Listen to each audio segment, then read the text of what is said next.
fire sign, Aries, Leo, and Sagittarius. Kumusta po kayo guys? Okay, so fire sign, maraming salamat po sa walang sawang pagsubaybay sa ating mga reading.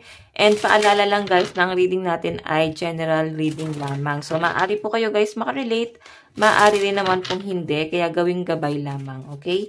So tignan natin fire sign, gabay kapalaran mo.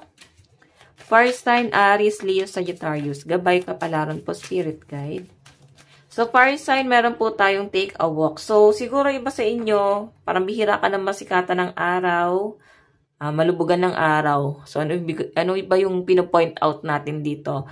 So, maaaring ikaw ay lagi na lang nasa loob ng bahay or pwedeng maaga kang pumapasok tapos lalabas ka ng trabaho, gabi na. So, siguro iba sa inyo, kailangan nyo guys, bigyan ng time yung sarili nyo para makapaglakad-lakad, makapagmuni-muni, makasagap ng sariwang hangin guys. Okay, or pwedeng may experience mo siya ngayong araw. Para bang, iba pala talaga pag nagising ka ng umaga. Napakasarap sa pakiramdam. So, siguro iba sa inyo, maaga po kayong gigising ngayon. Baka nakalib kayo or wala kayong pasok ngayon. Day off nyo, no? Baka split off kayo. Hindi weekend yung day off. So, tignan pa natin fire sign.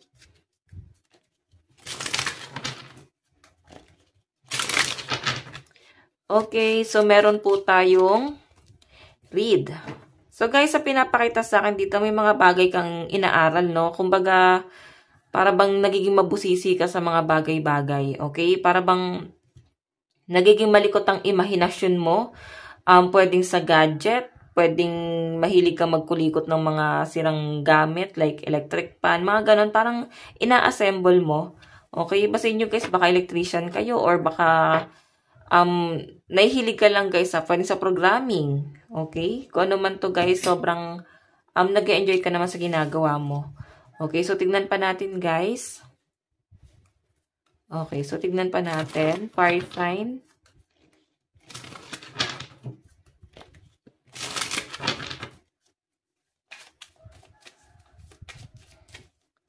Fire sign. Fire sign.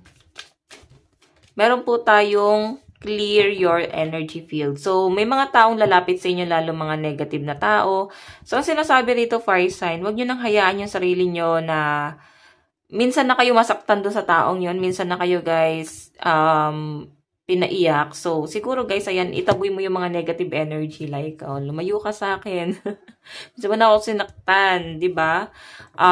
Baka ikaw ay masaktan na naman sa taong yan. Kaya sinasabi dito, mag-cleanse ka para hindi mo masagap yung negative energy ng taong yan, guys. Okay, kung bumabalik siya sa inyo, pwedeng past person to or pwedeng nadidikit ka sa mga taong masyadong negative mag-isip. Ayan, i-cleanse mo sila or ipagdasal mo na lang sila, guys, na mahila nila yung kanilang inner child.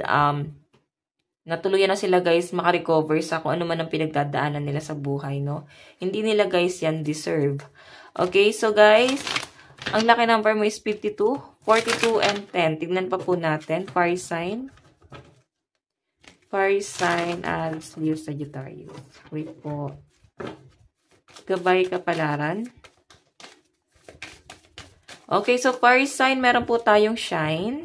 Mukhang ikaw ay namumukadkad. Para kang bulaklak. Para kang sunflower. Di ba ang mga sunflower, guys, namumukadkad sila lalo na pagka napakatindi ng sikat ng araw. So, iba sa inyo guys, pwedeng center of attraction ka ngayon. Baka, yun nga, sabi ko sa inyo, magkakaroon ka ng time na lumabas ng bahay ngayon.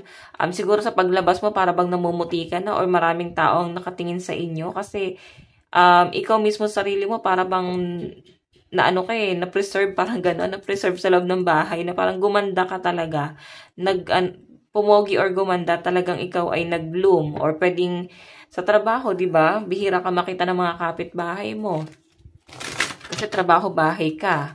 Napaka-busy mong tao. So, ayan. Tignan pa natin, guys. Meron po tayong talk less, feel more. Yung iba sa inyo, guys, tahimik lang kayo. Wala siguro kayo masyadong kinakausap, pina-entertain. May namimiss kayong energy dito. Siguro meron kayong isang tao na namimiss. Pero yun nga guys, sobrang binabalansi mo yung energy mo rin. Siguro nagkaroon kayo ng tampuhan. Ayun nyo guys mag-usap dito. So tignan po natin, meron po tayong embrace the flow of life. Okay, so ayan nga guys, ang sinasabi rito, para bang enjoy mo yung buhay, 'di ba? Life is too short, piliin mong maging masaya, 'di ba? Napakaiksi ng buhay, pipiliin mo pa bang ma-stress? Oh. Buti sana kung nakakatulong sa inyo yung bagay na yon na ikinaka-stress mo. So, piliin mo yung mga bagay na magpapasaya sa inyo, guys. Okay, grab the opportunity. Bihira lang tayo, guys, maging bata. Bihira lang tayo maging malakas. So, ano nyo na yan, guys, para bang i-grab nyo na yung opportunity na habang bata or habang malakas, gawin nyo na yung mga bagay na gusto nyo. Okay? So, ayan, yung iba sa inyo guys, masyado lang talaga kasi kayong tahimik, hindi kayo gano'n nag-entertain ng kung sino-sino siguro, no? Okay, tama naman yan, sabi nga ng mga teacher natin nung kinder tayo. Wag makikipag-usap sa stranger, no? Lalo na pag hindi ka kilala, wag sasamahan agad. Okay, so tingnan natin guys. Ano pa po ang inyong gabay kapalaran? Gabay kapalaran ni fire sign. Okay. Fire sign. So, meron po tayong strength. Ayan, yung iba sa inyo guys, maaaring nabubuhayan. Pwedeng moving forward kayo, no? Nagmo-move on na kayo. Natatanggap nyo na yung mga bagay-bagay. Iba sa inyo guys, para bang mas nagiging matatag ka ngayon. Lalo na kung ito'y patungkol sa inyong relationship, pwedeng natatanggap mo na yun na talaga ang kinahinatnan ng relasyon nyo ng person mo. Yung iba naman dito guys, maaaring nagkakaroon po ng reconciliation or nabuo ulit. Kasi the strength guys, pwede nagkabalikan or nagkakaayos. Okay? Kung hindi pa nagkaayos, ibig sabihin hindi para sa yung reading mo sa love life mo. Okay? Kasi ang malinaw na pinapakita sa akin dito guys, mukhang naayos po yung relasyon. Okay, gumaganda ulit yung mga, yung dating communication na parang naging cold. Okay, so meron po tayong, ayan, nakikita ko may pagbawi dito. Para bang may mag-e-effort sa inyo guys. Or pwedeng ikaw to. Iba dito guys na single, maaaring napaka-guarded nyo. Sobrang guarded na kayo sa inyong relationship. Nandun sa point na ayaw mo na guys maka-experience ng mga, gulo, struggle sa buhay. And sa pinapakita rin sa akin dito guys, sa mga in relationship, maaari kasi guys, tignan mo ha, nandito po yung 10 of Wands. So, ang 10 of Wands kasi guys, communication or travel. Pasan-pasan mo siya. So, maaaring nagiging struggle nyo ng person mo is yung communication, hindi masyadong malinaw, and pwedeng LDR din kayo. Okay, hindi nagwo-work. Napakabagal pa ng energy ni person. So, I think, medyo siya guys, hindi niya masyado napagtutunan yung ng pansin ang inyong relasyon. Pero iba dito guys, kung kagagaling nyo po lang sa hiwalayan, ayan, mukhang may reconciliation. Sa mga single guys, ang stress nyo lang is ang inyong kaperahan at biyahe. Maaring meron kang iniisip na biyahe dito. Pwedeng hindi siya matuloy-tuloy, laging may mga delay. Okay, so tignan pa natin guys.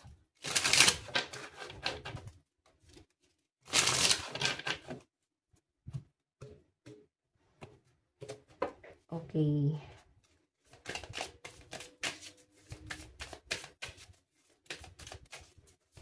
Love life. Love life tuloy. Additional message for fire sign. Meron po tayong King of Coins.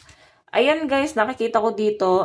Binibilang mo yung pera mo. Pwedeng naging magastos ka. As in. Ngayon, pwedeng gusto mong mabawi yung mga perang na ilabas mo. Okay?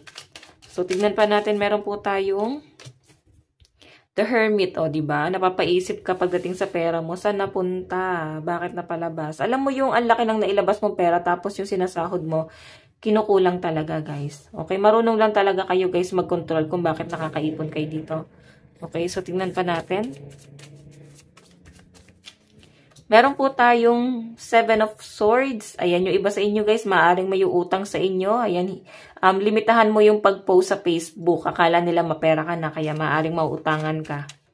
Okay, so meron po tayong 3 of Swords. Ayan.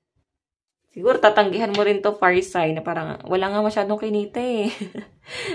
Naibayad na lahat sa ano, sa bayarin. Yung iba sa inyo guys, pwedeng nag-resign kayo or gusto nyo guys mag ano eh, lumipat ng company or trabaho. Ayan, may bit-bit ka ditong mga karton. Ba't ganun yung mga nagre-resign, no? May bit-bit na karton. Okay, so yun guys yung nakikita ko dito. Pwedeng gusto mong, or napapaisip ka na mag-change na po ng career. Kasi maaari fire sign na ano, hindi ka na rin kampante sa trabaho mo. Tignan mo kasi yung ano, tinitignan mo dito yung worth mo para bang worth it na ba itong kinikita ko? Actually, meron ka rin guys pinanghihinayangan sa trabaho mo. Bagay na hindi mo maiwan-iwan. Okay, so tignan pa natin advice. Meron po tayong kindship, teamwork, connection, sharing, and supporting. So I think ito yung gusto mo. Gusto mo ng ano partnership, gusto mo ng collaboration, teamwork, connection, sharing, and supporting. So, mga taong susuportahan ka, gusto mo magkaroon ng mga bagong friend, no? Sa circle mo, parang gusto mo salain kung sino lang yung nararapat, yung mga negative, i-dispatch siya. So, sa pinapakita rito guys, siguro, para ma-build mo yung ganong klase ng circle of friends, ikaw yung unang gagawa ng move. Kasi, bihira na sa mga tao ngayon ang mabilis magtiwala. Okay? Ayan, siguro kailangan mong, 'di ba? Kailangan mong kunin yung loob din nila. Tapos para makuha mo rin yung balik. But I mean, may parang magkaroon ng balik, no? Okay? So, fire sign, ito lang po ang inyong reading. Hanggang sa muli, God bless and love you all. Thank you.